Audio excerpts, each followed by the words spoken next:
بسم اللہ الرحمن الرحیم فأتیت من فوق الزمان وتحته متسلسلا وامامه وورائه۔ یہ شعر اوپر والے شعر سے متعلق ہے کہ میں نے مصیبتوں میں تجھے دفع مصیبت کے لیے پکارا تھا، اسی سے متعلق ہے، یعنی یہ بھی شعر سیف الدولہ کی تعریف میں ہے کہ جب میں نے تجھے مصیبتوں میں پکارا تو کیا ہوا۔ لکھتا ہے فأتیت من فوق الزمان وتحته متسلسلا وامامه وورائه۔ متسلسل سلسلۃ الجرس بولتے ہیں، گھنٹی کی جو آواز ہوتی ہے، تو یہاں پر آواز کرتے ہوئے کا مطلب ہے گرجتا ہوا۔ تو زمانے کے اوپر سے اور اس کے نیچے سے اور اس کے سامنے سے اور اس کے پیچھے سے گرجتا ہوا آیا۔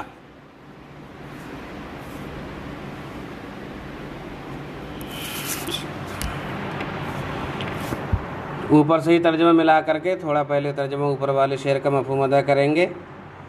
انی دعوتک لدفع الشدائد فجئت من کل جانب وحفظتنی وحمیتنی من الکوارث والشدائد۔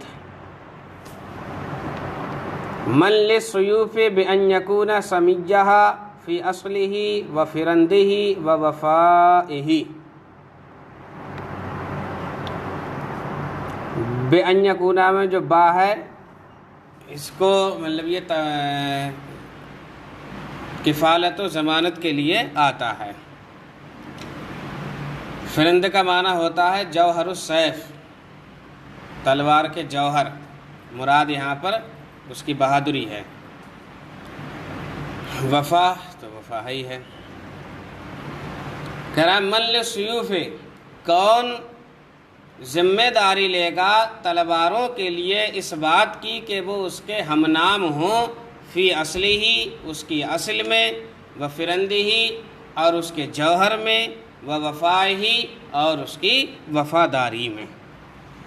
یعنی شاعر کے کہنے کا مطلب یہ ہے کہ تلواریں اس کی ہم نام ضرور ہیں۔ سیف الدولہ میں سیف کا معنی تلوار ہے، تو تلوار کو بھی سیف کہتے ہیں، اور اس کے جو میرا ممدوح ہے اس کے نام میں بھی سیف کا لفظ ہے، تو یہ نام میں تو مشارکت رکھتے ہیں، لیکن اس بات کی پھر ذمہ داری کون لے گا کہ یہ تلواریں میرے ممدوح کے برابر ہو جائیں، اس کی اصل و نسل میں اور اس کے جوہر و کارکردگی میں اور اس کی وفاداری میں، تو تلواریں اس کا اس میں ہمسر نہیں ہو سکتی۔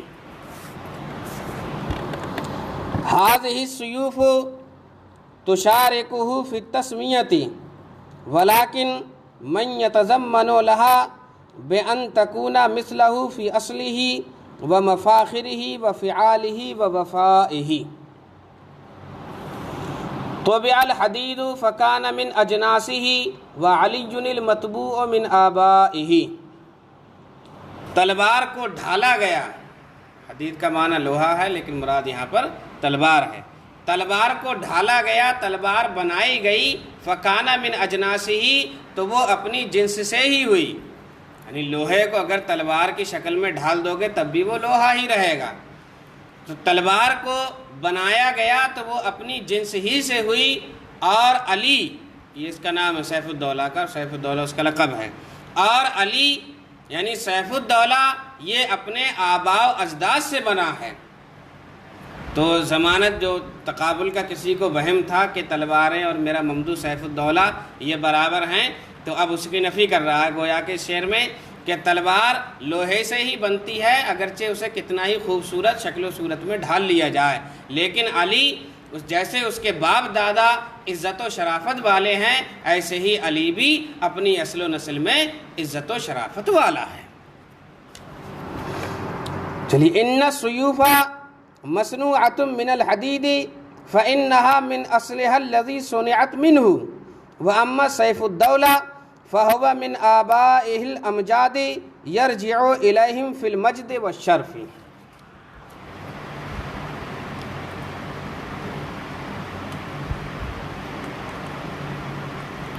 واستزاه سیف الدولہ فقال ايضا، اور سیف الدولہ نے مزید متنبی سے اشعار کی خواہش کی فقال ایضاً، تو اس نے یہ اشعار بھی کہے۔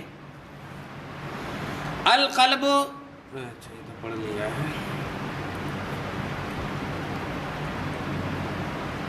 عزل العواذل حول قلب الطاہی وحول الاحبۃ منہ فی سودائہ۔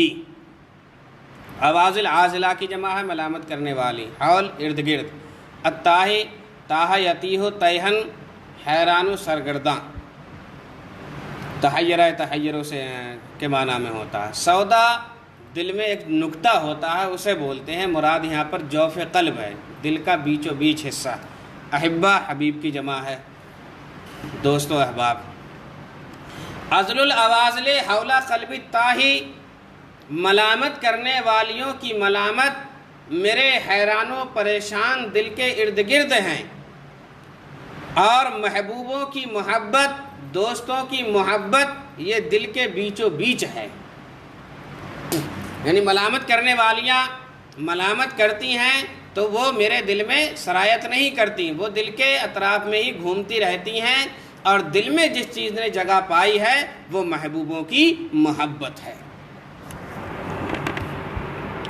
چلیے دیکھیے، ان لوم اللوائم یدور حوال قلب المتحیر لا یصل الی قلبی وحب الاحبۃ تمکنا فی جوف قلبی لا یتأثر من لومہن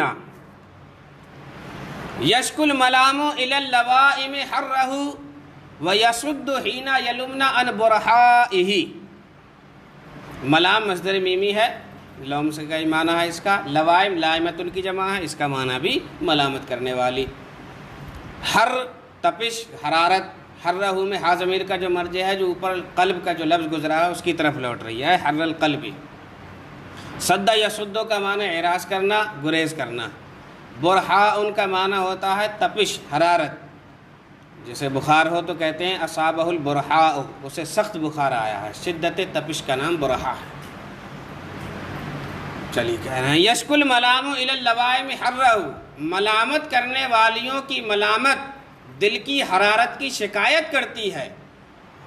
حین یلمنا، اور جب وہ ملامت کرتی ہیں، یصد عن برحائہ، تو دل کی تپش کی وجہ سے اس سے گریز کرتی ہیں۔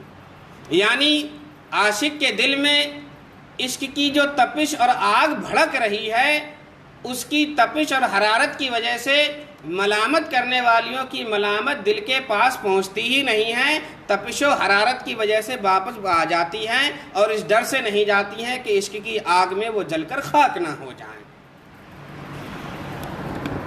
چلیے، اللوم یشکو الی اللوائم حرارت قلبی وَإِذَا یلمنا اعرض عن قلبی لما یضطرم فی القلب من نار الحب والعشق وبمہجتی یا عاذل الملک الذی اسخطت اعزل منک فی ارضائہ۔ دوسری کتابوں میں ہے اکثر الناس، اعزل منک کی جگہ اکثر الناس ہے، فی ارضائہ۔ بمہجتی، بے مہجتی میں جو با ہے اسے با فدائیہ کہتے ہیں، جیسے کہتے ہیں بے ابی و امی یا رسول اللہ، یا رسول اللہ میرے ماں باپ آپ پر فدا قربان، تو اسے با فدائیہ کہتے ہیں۔ مہجتن کا معنی ہوتا ہے جان، نفس۔ عازل ملامت کرنے والا، لفظی معنی یہاں پر یہی ہوگا، اور حالانکہ اوپر لوائم اور عوازل مونس کے لیے گزرا ہے، تو یہاں مذکر کا جو لفظ لے کر کے آئے ہیں وہ یا من کی تعویل میں ہے۔ تو یا من میں جو من ہے وہ مذکر مؤنث واحد جمع سب کے لیے ایک ہی استعمال ہوتا ہے، اس لیے اس معنی کر کے یا عازلی کا لفظ استعمال کیا ہے، لیکن ترجمہ مؤنث کا ہی ہوگا۔ الملکوں میں دو اعراب پڑھ سکتے ہیں، رفع بھی پڑھ سکتے ہیں اور نصب بھی پڑھ سکتے ہیں۔ اگر اسے مرفوع پڑھیں گے تو پورا موصول صلہ سب سے مل کر کے یہ اللہ ملک کی صفت بنے گا، اور موصول صفت سے مل کر مبتدا مؤخر اور بے مہجتی یہ خبر مقدم بنے گا۔ مفدیٌ یہاں پر محذوف ہو گیا ہے، مفدیٌ بے مہجتی، میری جان قربان۔ اور اگر الملکہ منصوب پڑھیں گے تو یہ پھر مفعول بہ بنے گا، اور بے مہجتی سے پہلے فعل مضارع محذوف مانا جائے گا، یعنی افدی بے مہجتی، فدا یفدی، فدان سے فعل مضارع ہوگا افدی بے مہجتی۔ تب یہ اس کا ظرف لگ بنے گا، اور الملک الذی پورا جملہ موصوف صفت سے مل کر کے مفعول بہ بنے گا۔ کہہ رہے ہیں یا عاذلی، اے میرے ملامت کرنے والی، میری جان اس بادشاہ پر قربان، الذی اسخطت اعزل منک فی ارضائہ، جس کو خوش کرنے کے لیے میں نے تجھ سے زیادہ ملامت کرنے والیوں کو ناراض کر رکھا ہے۔ یعنی تو نے کچھ ملامت نہیں کی ہے، تجھ سے زیادہ لوگوں نے ملامت کی ہے، لیکن میرا ممدوح جو سیف الدولہ ہے اس کی خوشی کے لیے میں نے ان تک کو ناراض کر رکھا ہے، اور میری جان اس پر قربان ہے، میں اس کو نہیں چھوڑ سکتا۔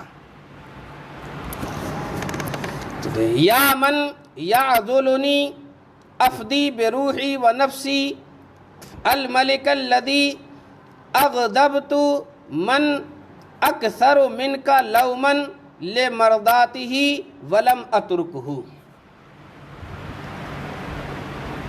ان کان قد ملک القلوب فانہ ملک الزمان بارضہ وسمائہ۔ چلیے، ان کان قد ملک القلوب یہ شرط ہے، اور جزا یہاں پر محذوف ہے جس پر قرینہ دلالت کر رہا ہے۔ اگر وہ دل کا مالک ہے ظاہر سی بات اب جزا لانا پڑے گی، تو فلا عجب فی یہ نکالیں گے، یا نکالیں گے فلا تعجبوا، تو تعجب مت کرو اس بات پر، تو جزا یہاں پر محذوف رہے گی۔ فا تعلیلیہ ہے، زمانہ بارضہ و سمائہ مفعول ظرف لغو ہے، اور پھر پورا انہ کی خبر ہے۔ ان کانا قد ملک القلوب، اگر میرا ممدوح سیف الدولہ دلوں کا مالک ہو گیا ہے تو اس میں کیا تعجب؟ فإنہ ملک الزمانہ بارضہ و سمائہ، میرا ممدوح سیف الدولہ تو پورے زمانے کا مالک ہے زمین و آسمان کے ساتھ، یعنی کائنات کی ہر چیز کا وہ مالک ہے، تو پھر اگر وہ دلوں کا مالک ہو جائے تو اس میں کوئی تعجب کی بات نہیں ہے۔ کہنا ہے غیر عجیب ان امتلک ھذا الملک قلوب الناس جميعا ويستولى حبه عليها لأنه قد امتلك الأوان والزمان بما يحتويه من الكائنات، الشمس من حساده والنصر من قرنائه والسيف من اسمائه۔ شمس اس کے حاسدوں میں سے ہے، والنصر من قرنائه، اور مدد اس کے ساتھیوں میں سے ہے، والسيف من اسمائه، اور تلوار اس کے ناموں میں سے ہے۔ یہ ابھی ممدوح کی اس نے کیا ہے بہت غلو کر کے تعریف کی ہے۔ یہ دیکھیے کتنا افراط ہے کہ سورج اس کے حاسدوں میں سے ہے، اور مدد اس کے ساتھیوں میں سے ہے، اور تلوار اس کے ناموں میں سے ہے۔ یہ تینوں کنایا ہیں۔ الشمس سے کنایا کیا ہے اس کے ممدوح کے سیف الدولہ کے حسن و جمال سے، اور نصر من قرنائہ اس سے کنارہ کیا ہے اس کی طاقت و قوت سے کہ وہ جہاں بھی جائے فتح یاب ہوتا ہے، اور سیف سے کنایا کیا ہے اس کی کارکردگی سے، جس طرح تلوار اپنا کام کرتی ہے ایسا ہی میرا ممدوح بھی اپنا کام کرتا ہے، زیر نہیں ہوتا کبھی۔ تو الشمس من حسادہ، سورج اس کے حاسدوں میں سے ہے، اور مدد اس کے ساتھیوں میں سے ہے، اور تلوار اس کے ناموں میں سے ہے۔ تو اب میں تفصیلی ترجمہ کروں گا عربی میں اس کا۔ الشمس تحسدہ لکونہ اجمل منہا، والنصر یصاحبہ فہو منصور اینما توجہ، والسیف من اسمائہ لأنہ یعرف بالسیف الدولہ۔ این الثلاثۃ من ثلاث خلالہ من حسنہ و ابائہ و مضائہ۔ چلیے اب یہاں پر دیکھیے عین اور من، یہ دو لفظ عربی میں جب استعمال کیے جاتے ہیں تو ایک کی فضیلت بیان کرنے کے لیے، اور دوسرے کو ایک کو افضل اور دوسرے کو مفضول بنانے کے لیے استعمال کرتے ہیں۔ جیسے آپ فارسی میں مقولہ وہ آپ نے پڑھائی ہے، بولتے بھی ہیں آفتاب را خاک را چے نسبت از آفتاب، یعنی کہاں سورج کہاں یہ زمین۔ تو ایسے ہی اردو میں بھی آپ بولتے ہیں کہاں تم کہاں میں، یار مطلب آپ مجھ سے کہیں زیادہ بہتر ہیں، تو کجا من کجا، فارسی میں جو بولتے ہیں ایک جملہ۔ چلیے، تو اینا کے بعد جو اسم آتا ہے اسے مفضول بناتے ہیں، اور من کے بعد جو آتا ہے اسے افضل بناتے ہیں۔ تو مفضول پہلے ہوتا ہے اور افضل بعد میں ہوتا ہے. یہ طریقہ ہے این اور من کے استعمال کا. اب یہاں پر لف و نشر مرتب ہے. اوپر اس نے 3 چیزیں ذکر کی تھیں، اب ان 3 چیزوں کے مقابل میں 3 چیزیں یہاں پر ذکر کی ہیں. من حسن ہی، تو حسن کا تقابل صورت سے ہے، اور اباہی کا تعلق نثر سے ہے، اور مضاعن کا تعلق اس کیا ہے سیف سے ہے. تو تینوں کو کیا اسی کے مقابل میں ذکر کیا ہے. اباؤن کا ابا یابا کا معنی ہوتا ہے انکار کرنا، کسی چیز کو ناپسند کرنا. تو جو اب کیا ہے ہر جگہ فتح یاب ہو، ایسا انسان مفتوح ہو کر کے، ہار کر کے، ہزیمت اختیار کر کے اپنے لیے ذلت و رسوائی کو پسند نہیں کرتا ہے. مضاعن مضا یمزی سے ہے، کارگزاری یعنی بہت تیزی کے ساتھ اپنے کام کو کر گزرنا. کہہ رہا این ثلاثۃ من ثلاث خلالی، خلال خلتن کی جمع ہے خصلت و عادت. یہ تینوں جن کا ذکر اوپر ہوا، شمس، نصر اور سیف، یہ تینوں اس کی ان 3 خصلتوں کے مقابل میں کہاں ہیں؟ یعنی اس کا حسن اور اس کی خودداری اور اس کی تیز کارگزاری. تو اس کی جو تینوں اوصاف ہیں یہ اوپر کے تینوں اوصاف سے بلند و بالا ہیں. تو کہہ رہا ہے این الشمس من حسنہ و این النصر من ابائہ للذل و این مضاء السیف مع حدتہ من مضائہ مدت الدہور وما اتینا بمثلہ ولقد اتا فعجزنا عن نظرائہ. نظیر کی جمع ہے نظرا، دہور دہر کی جمع ہے. عجزہ عاجزوں کا معنی عاجز و قاصر ہونا. مدت الدہور زمانے گزر گئے، وما اتینا بمثلہ مگر اس کی مثل نہ لا سکے. وَلَقَدْ أَتَى اور جب وہ آ گیا یعنی میرا سیف الدولہ جب اس عصر حاضر میں آیا، فَعَجَزْنَا عَن نُّظَرَائِهِ تو اس کا ہم پلہ لانے سے زمانے قاصر ہو گئے. یعنی میرا ممدوح زمانہ ماضی میں بھی بے مثل و بے نظیر تھا، زمانہ حاضر میں بھی میرا ممدوح بے مثل و بے نظیر ہے. یعنی زمانہ ماضی اور زمانہ حاضر میں اس کی کوئی مثال موجود نہیں ہے.